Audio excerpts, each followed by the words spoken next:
Good morning बच्चों। पिछले अध्याय में हमने वर्ण विचार के बारे में पढ़ा था। आज हम शब्द विचार के बारे में पढ़ेंगे। शब्द मतलब वर्णों का ऐसा समूह जिसका निश्चित अर्थ हो शब्द कहलाता है। यानी दो या दो से अधिक वर्णों के मेल होने पर शब्द का निर्माण किया जाता है।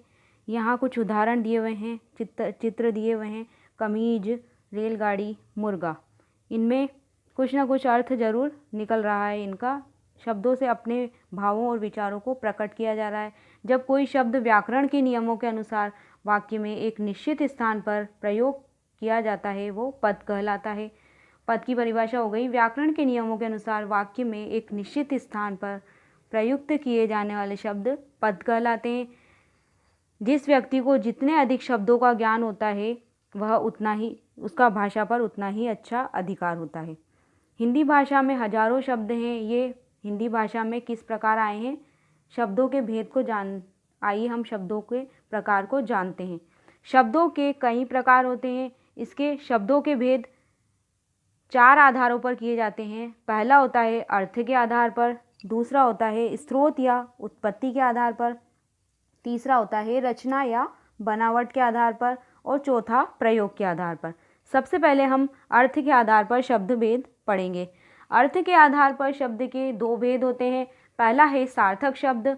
इन शब्दों का कोई अर्थ जरूर निकलता है, इसलिए इन्हें सार्थक शब्द कहते हैं। जैसे कमल फूल के लिए आया है, भाई, देश आदि। दूसरा भेद होता है अर्थ के आधार पर हमारा दूसरा भेद है निरर्थक शब्द। इन शब्दों का कुछ अर्थ नहीं होता, जैसे कि खट, किच, चू आदि। कई बार वाक्यों में निरर्थक शब्दों का प्रयोग सार्थक शब्दों के साथ किया जाता है। जैसे कि चाय, चाय सार्थक शब्द है और वाय शब्द निरर्थक है, तो चाय वाय के साथ इसका अर्थ प्रयुक्त हो गया है, चाय के लिए आया है। खाना, वाना, पानी, वानी, इसमें जो पीछे शब्द दे रखे हैं वो निरर्थक शब्द हैं। वाय, वाना, वानी आदि निरर्थक शब्द हैं। ये सार्थक शब्दों के साथ जुड़कर इनके अर्थ बता रहे हैं, इनके अर्थ में विशेषता बता रहे हैं। अर्थ के आधार पर शब्दों के निम्न भेद होते हैं। अर्थ के आधार पर शब्दों के 6 भेद होते हैं। पहला होता है पर्यायवाची शब्द। जिन शब्दों के अर्थ समान होते हैं उन्हें पर्यायवाची शब्द कहते हैं। इन्हें समानार्थी शब्द भी कहते हैं। जैसे पहाड़, पहाड़ का समानार्थी शब्द पर्यायवाची शब्द पर्वत, गिरी, नग, शेल, अचल। हम कुछ भी लिखेंगे तो उसका अर्थ समान ही होगा। फूल का कुसुम, पुष्प, प्रसून, सुमन, ये सब फूल के पर्यायवाची है, यानी ये सब समान अर्थ देंगे। दूसरा भेद है हमारा अर्थ के आधार पर हमारा दूसरा भेद है विलोम शब्द। किसी शब्द का विपरीत अर्थ बताने वाले शब्द विलोम शब्द कहलाते हैं। इन्हें विपरीतार्थक शब्द भी कहते हैं, यानी ये उल्टे अर्थ बताते हैं। मान का हो जाएगा अपमान, एक और अनेक, स्वदेश, विदेश। तीसरा भेद हमारा है अनेकार्थी शब्द। जिन शब्दों के एक से अधिक अर्थ होते हैं उन्हें अनेकार्थी शब्द कहते हैं। जैसे यहाँ उदाहरण दिया हुआ है तीर। तीर शब्द के दो अर्थ निकल रहे हैं, किनारा और बाण। उत्तर एक दिशा के लिए आया है और जवाब के लिए आया है। चौथा, अर्थ के आधार पर हमारा चौथा भेद है अनेक शब्दों के लिए एक शब्द। अनेक शब्दों के लिए एक शब्द का प्रयोग करना भाषा पर अधिकार माना जाता है। कम से कम शब्दों में अपनी बात का कहने का गुण प्रकट होता है इससे।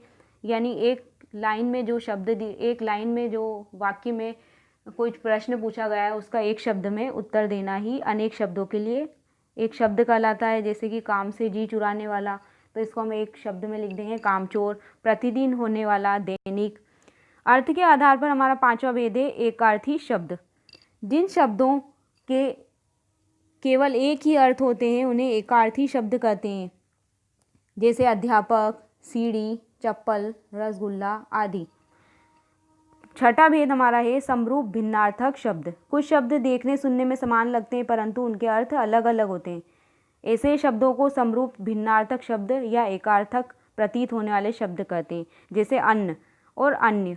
अन्न का अर्थ अनाज और अन्य का अर्थ दूसरा। ये लगभग समान है, उच्चारण करने में समान लग रहे हैं, लेकिन इनका अर्थ भिन्न भिन्न अलग अलग है।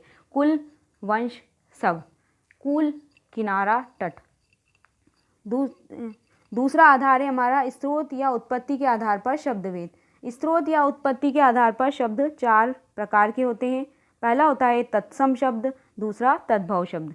तीसरा है देशज शब्द, चौथा विदेशी शब्द, जिसे हम आगत शब्द भी कहते हैं विदेशी शब्द को। पहला भेद है हमारा तत्सम शब्द।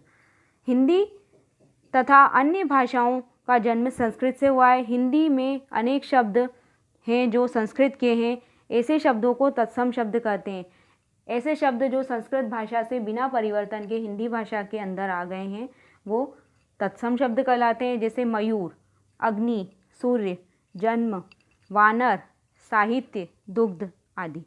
दूसरा भेद हमारा है तद्भव शब्द। ऐसे शब्द जो मूल रूप में संस्कृत के हैं परंतु जिनका रूप हिंदी में बदल गया है तद्भव शब्द कहलाते हैं, जैसे मोर, आग, सूरज, दूध, दांत, गाय, अंगूठा आदि। तत्सम और तद्भव शब्दों की सूची यहाँ दी हुई है। दधी, दही, क्षेत्र, खेत, इधर तत्सम लिखे हुए हैं और इधर तद्भव लिखे हुए हैं। इसको आप पढ़कर समझ सकते हैं। आगे हम पढ़ेंगे देशज शब्द। स्रोत के आधार पर तीसरा भेद होता है देशज शब्द। ये हिंदी भाषा के अपने शब्द हैं, यानी जो हिंदी भाषा से ही लिए गए हैं, जो अपने देश के ही हैं, अपने क्षेत्र के ही हैं, वो देशज शब्द कहलाएंगे, जैसे पेट, रोटी, चिड़िया, खिचड़ी, पगड़ी, घोंसला आदि।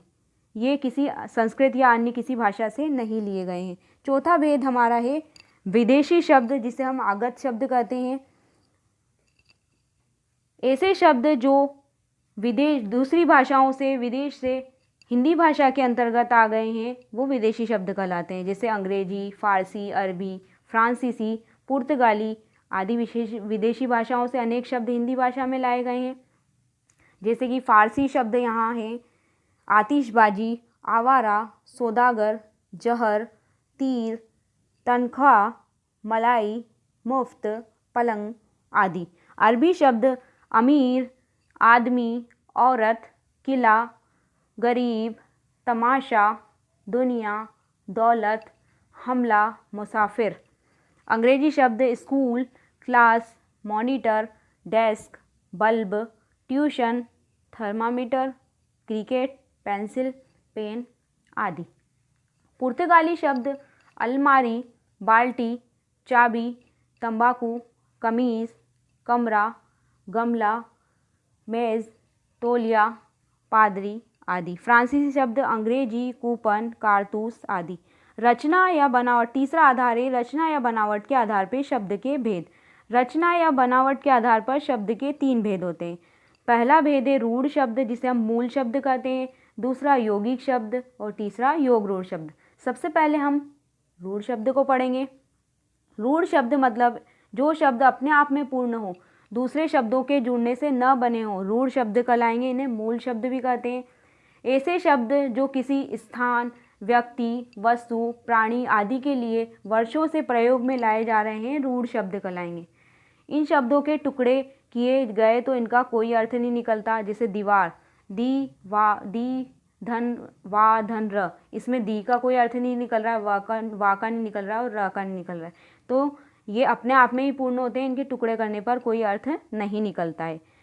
जैसे मेज, कुर्सी, चादर, लकड़ी, चाचा, भाई, झूठ, अनार, आम आदि। दूसरा भेद हमारा होता है रचना के आधार पर यौगिक शब्द। यौगिक शब्द में 2 या 2 से अधिक शब्दांशों के मेल से बने शब्द यौगिक शब्द कहलाते हैं।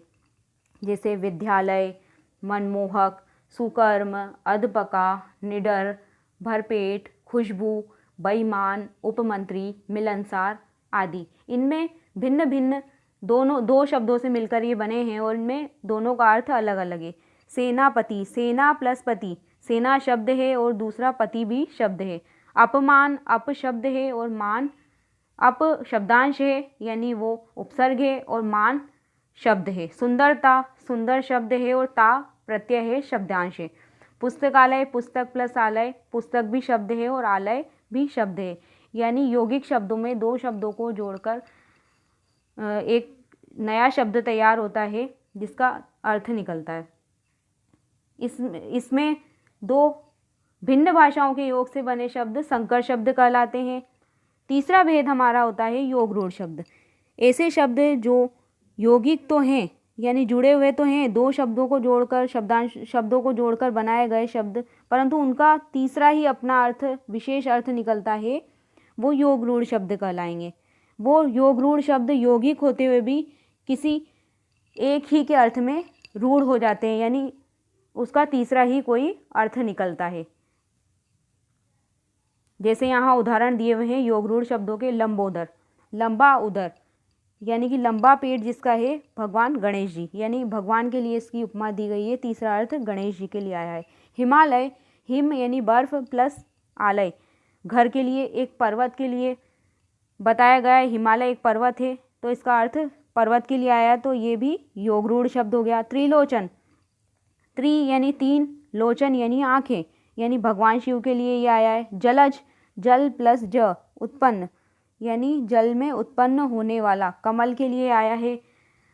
चतुर्भुज, चार भुजाओं वाला, विष्णु भगवान के लिए आया है। नीलकंठ भगवान शिव के लिए आया है। चौथा आधार है हमारा प्रयोग के आधार पर शब्द भेद। प्रयोग के आधार पर शब्द के दो भेद होते हैं, विकारी शब्द और अविकारी शब्द। सबसे पहले हम पढ़ेंगे विकारी शब्द। ऐसे शब्द जिसमें लिंग, वचन, कारक आदि के कारण विकार या परिवर्तन, बदलाव आ जाते हैं, विकारी शब्द कहलाते हैं। जिनमें संज्ञा, सर्वनाम, विशेषण और क्रिया विकारी शब्द हैं।